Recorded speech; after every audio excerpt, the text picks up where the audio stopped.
Hello friends, स्वागत है आपके अपने चैनल जेएम स्टडिंग पर। आज की इस वीडियो में हम बात करने वाले हैं जो भी बच्चे इग्नू से एमए हिस्ट्री कर रहे हैं, जिनका प्रोग्राम कोड माही MAHI और कोर्स कोड MHI है, उनके असाइनमेंट्स के जो आंसर है हम उसको प्रोवाइड कराएंगे। इससे पहले मैंने 101, 102 और 104 के आंसर प्रोवाइड करा दिए हैं, जिसको आप चैनल के माध्यम से जाकर देख सकते हैं। और आज की इस वीडियो में हम बात करेंगे 105 की।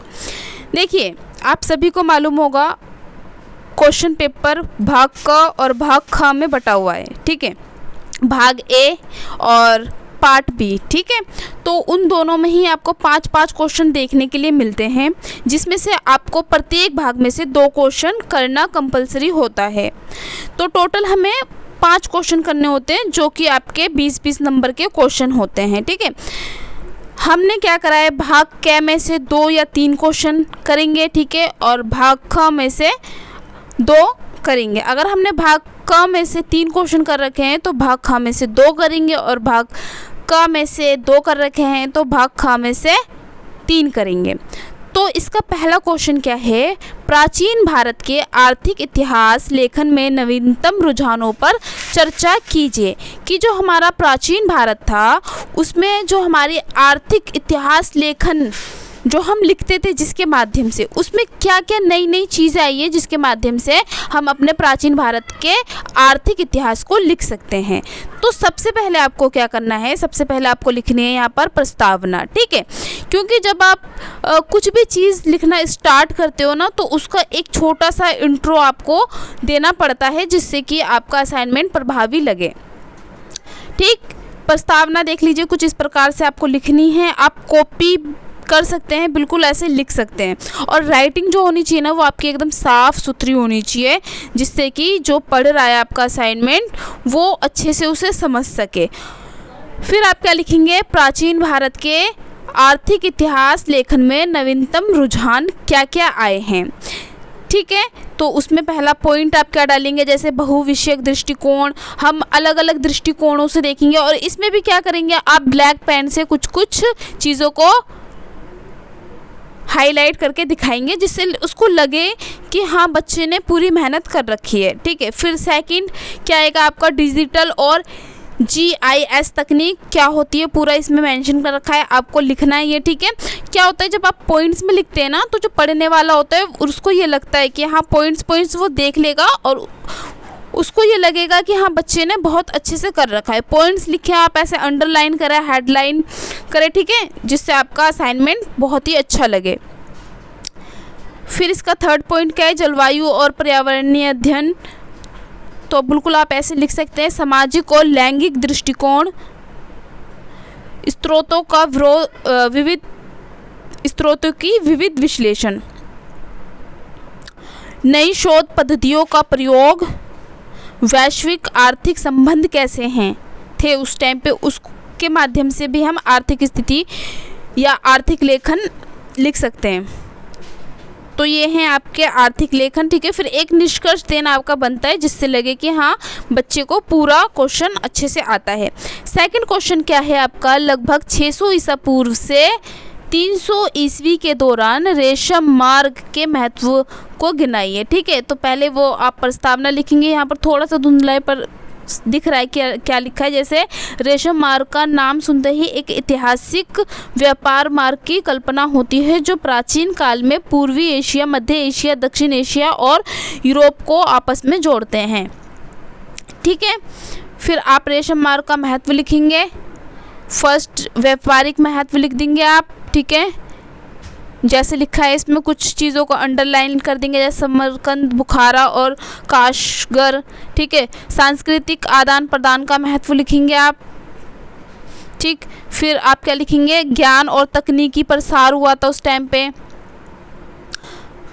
बहुत ज़्यादा ऊपर चला गया आपका, ठीक। फिर आपको लिखना है राजनीतिक और राजनयिक महत्व, शहरों और सभ्यताओं का विकास हो रहा था उस टाइम पे, किसके कारण? व्यापार मार्ग के कारण।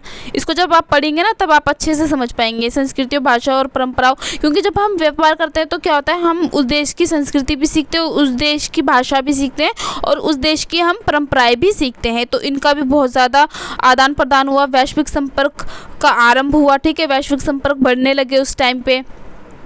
सैन्य और सुरक्षा का महत्व हुआ। तो इसके बाद आप निष्कर्ष लिखेंगे। ठीक, फिर आपका अगला क्वेश्चन है, भारत में प्रारंभिक, मध्ययुगीन और मध्ययुगीन काल के दौरान उपयोग की जाने वाली सिंचाई तकनीकों का संक्षेप में विश्लेषण कीजिए। प्रस्तावना। ठीक, प्रारंभिक युगीन मध्यकाल का लिखेंगे, जैसे कुआं और हेड प्रणाली थी आपकी, तालाब और जलाशय थे, नहरें थी आपकी, एनीकट और जल प्रवाह नियंत्रण प्रणाली थी। ठीक है, बावड़िया और स्टेप वेल थे, ये सब आप लिखेंगे। मध्ययुगीन काल की तकनीक में क्या लिखेंगे?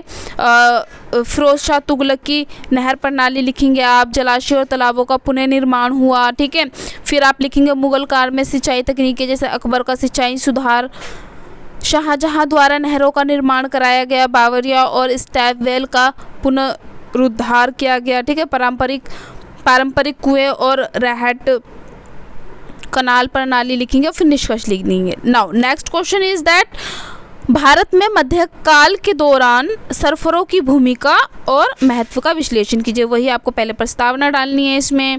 फिर मध्यकाल भारत में सरफरों की भूमिका लिखेंगे, जैसे मुद्रा विनिमय में भूमिका निभाई इन्होंने। ठीक है, फिर क्या ऋण और बैंकिंग व्यवस्था में भूमिका निभाई, योगदान दिया अपना। प्रशासनिक और शाही वित्तीय प्रणाली में भूमिका निभाई इन्होंने। ठीक है, फिर सरफरों का महत्व क्या था? आर्थिक महत्व था, राजनीतिक महत्व था, व्यापारिक महत्व था। इन सबको अच्छे से लिखेंगे, जैसे मैंने लिख रखा है बिल्कुल ऐसे लिख सकते हैं आप। और एक क्वेश्चन ज़्यादा नहीं, 4 पन्ने बहुत हो जाएंगे। अगर आगे पीछे हैं तो 2 पन्ने बहुत है, और सिर्फ 1 पेज लिखते हैं आप, यानी कि अगर आपका 1 पेज ब्लैंक है तो 4 पन्ने बहुत है। निष्कर्ष लिख दिया हमने। Now next question is, Mughal Bharat में डाक संचार के संगठन की विशेषताओं पर चर्चा कीजिए। प्रस्तावना। फिर डाक संचार सुव्यवस्थित डाक संचार प्रणाली थी। ठीक है, संदेशों को तेज़ी से पहुंचाने के लिए विशेष व्यवस्थाएं की गई, जैसे घोड़े वगैरह हो गए आपके, डाक चौकियाँ और सराय की व्यवस्थाएं की गई।